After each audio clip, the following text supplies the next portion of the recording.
आज हम जिस फ़िलासफ़र के बारे में डिस्कस करेंगे, उसका नाम है एनेक्सिमेनीज़।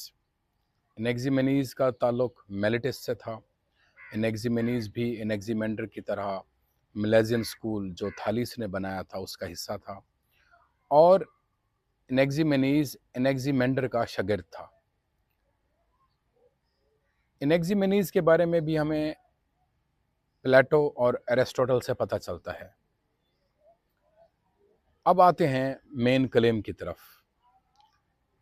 एनेक्सिमेनीज़ का क्लेम ये था कि कायनात का जो वजूद है, कायनात की जो हकीकत है या कायनात का जो सब्सटेंस है जिससे कायनात बनी है, वो हवा है।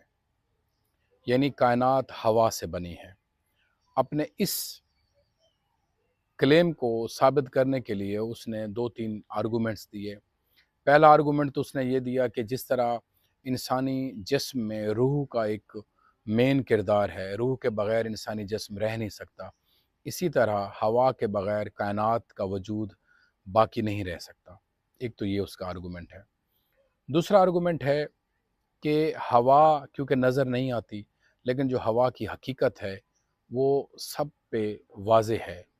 उसके एविडेंसेस हैं कि हवा एग्ज़िस्ट करती है। तीसरा जो आर्गुमेंट दिया एनेक्सिमेनीज़ ने, वो बहुत मुख्तलिफ किस्म का था। उसको कहा जाता है कि एनेक्सिमेनीज़ की जो तब्दीली का जो नज़रिया है, उसकी वज़ाहत करता है वो आर्गुमेंट। उसे कहते हैं डॉक्ट्रिन ऑफ चेंज।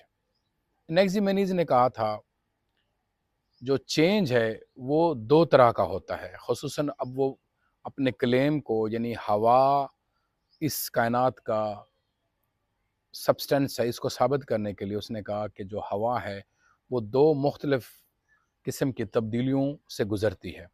पहली तब्दीली का उसने नाम दिया रेयरफेक्शन। रेयरफेक्शन का मतलब है कि जब हवा पतली हो जाती है, जब हवा फैल जाती है, तो वो आग की शक्ल इख्तियार कर लेती है। ये उसने रेयरफेक्शन के बारे में बताया। दूसरा जो तब्दीली का उसका नज़रिया है, उसका नाम है कंडेंसेशन। यानी जब हवा सिकुड़ती है, थिक होती है, मोटी होती है, तो वो मिट्टी की, पानी की, पत्थर की शक्ल ले लेती है। तो इस डॉक्ट्रिन ऑफ चेंज की वजह से उसने कहा कि हवा में ये सलाहियत है कि वो पूरी कायनात की हर चीज़ को पैदा कर सकती है। उसके अलावा जो उसका आर्गुमेंट था, वो ये था कि जो पूरी कायनात है, उसमें चीज़ें हवा से बनती हैं और हवा की तरफ ही बाद में लौट जाती हैं। ज़मीन के बारे में भी उसका यही ख़्याल था कि जो ज़मीन है, वो फ्लैट है और हवा की वजह से ज़मीन कायम है इस कायनात में। चुनाचे एनेक्सिमेनीज़ का जो सेंट्रल क्लेम था, वो हवा था कि इस कायनात का जो वजूद है, वो हवा की वजह से मुमकिन हुआ और हवा मुख्तलिफ़ शक्लों में एग्ज़िस्ट करती है। यानी अगर वो पतली हो जाती है, तो वो आग की शक्ल ले लेती है। अगर मोटी हो जाती है, तो वो पानी की, ज़मीन की, मिट्टी की या वो पत्थर की शक्ल ले लेती है। एनेक्सिमेनीज़ का कोई ज़्यादा काम हमें फ़लसफ़े में नज़र नहीं आता, इस क्लेम के अलावा। लेकिन ये क्लेम बहुत फंडामेंटल है। जैसे थालीस ने या एनेक्सिमेंडर ने कायनात की जो इब्तदा है, कायनात की जो हकीकत है, कायनात का जो मेन सब्सटेंस है, उसके बारे में डिस्कशन की है। इसी तरह एनेक्सिमेनीज़ ने भी कायनात के जो पहला प्रिंसिपल है, उसके ऊपर गुफ्तगू की है।